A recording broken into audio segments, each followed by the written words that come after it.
Praise the lord.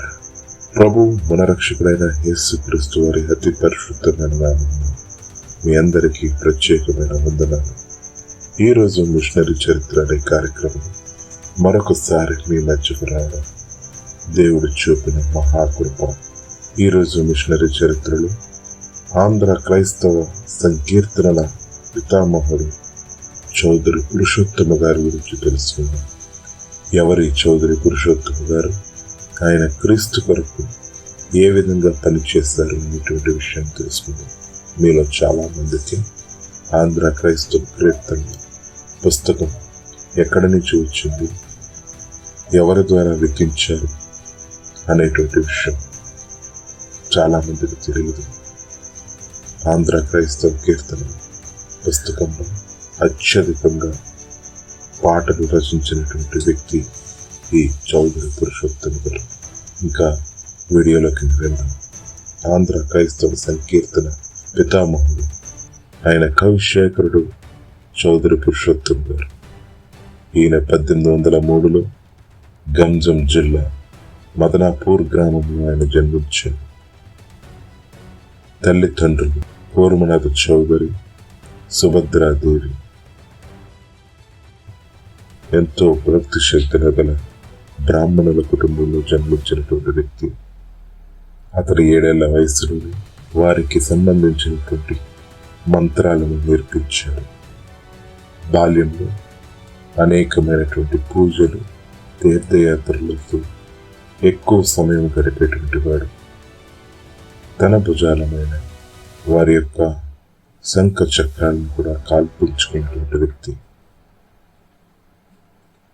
ఈయనకి సంస్కృతం, ఒరియా, తెలుగు 3 భాషలలో ఆయన ప్రావీణ్యం సంపాదించి 20 ఏళ్లకే కవిత్వమును మొదలుపెట్టి హిందూ భక్తి గీతాలను రాసినటువంటి వ్యక్తి. అయితే ఒకరోజు దేవుడు తనను ఏ విధంగా దర్శించాడనంటే, విలియం కేరీ గారు రాసిన క్రైస్తవ కరపత్రం ఆయనకు చేరింది. ఆ పత్రికలో ఉన్నటువంటి అంశం ఆయన హృదయాన్ని లోతుగా తాకింది.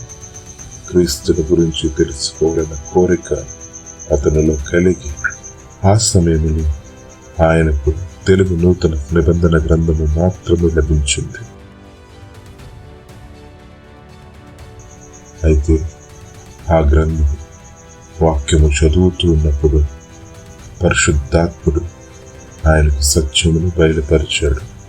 ఆ విధంగా దేవుడు వాక్యమును తెలుసుకోవాలని ముందుకు సాగిన వ్యక్తి 1833 అక్టోబర్ 6న యేసు ప్రభువారిని స్వీకరించాడు. ఆ రోజు ఆయన పాడిన మొదటి క్రైస్తవ కీర్తన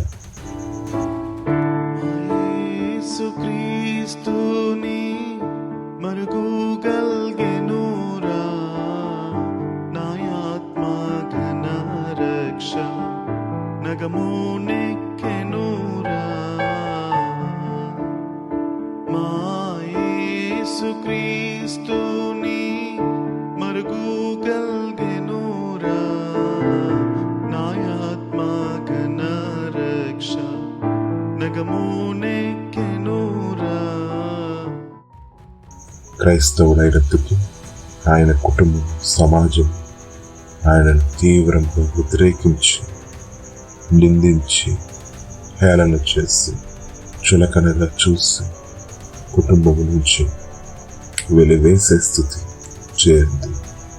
కానీ ఆయన వెనుకడుగు వేయలేదు. రక్షణ ప్రకటించే తపన మరింత పెరిగింది. నిజ దేవుని గురించి తెలియపరచాలి, అనేక మంది రక్షించాలి అన్న ఆలోచన పెరిగింది. 1836లో ఆయన భార్య రాధామణి దేవి కూడా క్రీస్తుని స్వీకరించి ఇరువురు ముందుకు సాగారు. అదే సమయంలో అతను మిషనరీగా అభిషేకించబడ్డాడు.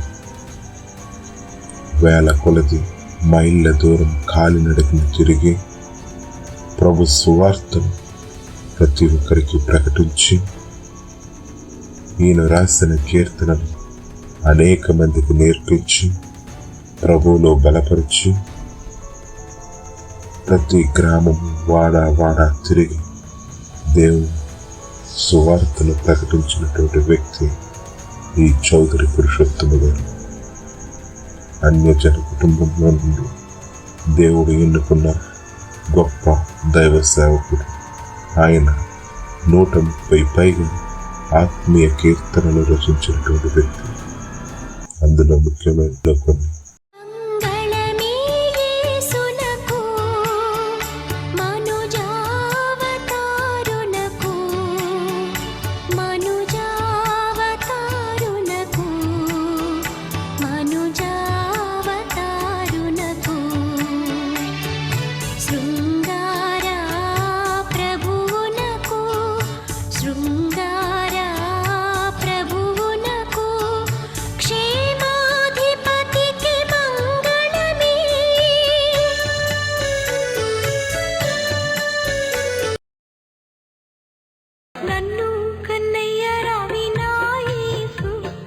నన్ను గన్నయ్య రావేనా ప్రభువా, నన్ను గన్నయ్య రావేనా యేసు, నన్ను గన్నయ్య రావేనా ప్రభువా.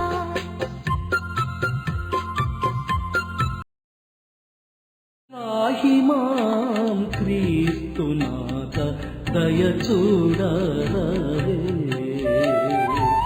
రాహిమాం క్రీస్తునాథ దయ చూడరావే. నేను దేహి అనుచు నీ పాదములే దిక్కుగా చేరినిపుడు, రాహిమాం క్రీస్తునాథ దయ చూడరావే. ఇవి ఆనిముత్యం. ఇప్పటికీ ఆంధ్ర క్రైస్తవ కీర్తనలు ఒక ప్రత్యేకమైనటువంటి గుర్తింపు కలిగినటువంటి వ్యక్తి ఈ చౌదరి పురుషోత్తమ గారు. 1882లో ఆయనకి కంటి చూపు తగ్గిన కుమార్తెతో చివరి కీర్తన రాయించాడు. చాలా మీ పని దీరే, ఇకనైనా నన్ను విడిచి పోవుటకు వేళయ్యెన్. చకిత మృగ శాబకము పోలిక నకట మీచే జిక్కి తిని మీరిక దొలంగుడు యేసు నా రక్షకుడు వచ్చెను, నన్ను గావను సకలేంద్రియములారా. చాలా మీ పని దీరే, ఇకనైనా నన్ను విడిచి పోవుటకు వేళయ్యెన్. ఆయన పాటలు సాహిత్యం ఇమిడి ఉండేది. అనేక మంది దేవుని ఆరాధించడానికి ఆయన రాసిన పాటలు కారణమయ్యేవి. 1890 ఆగస్టు 26 87 ఏళ్ల వయస్సులో ఆయన ప్రభువును చేరుకున్నాడు. చౌదరి పురుషోత్తమ గారి జీవితం తెలుగు క్రైస్తవులకు దేవుడిచ్చిన అద్భుతమైన వరం. ఆయనను స్మరించుకోవడం చాలా ఆశీర్వాదకరం. నీకు కూడా దేవుడు అనేకమైనటువంటి తలంతులు ఇచ్చుంటాడు. ఈ లోకంలో నేను ఆ విధంగా చేయాలి, ఈ విధంగా చేయాలి, ఆ విధంగా నిలబడాలి, ఈ విధంగా నిలబడాలి ఆలోచన కూడా ఉండవచ్చు.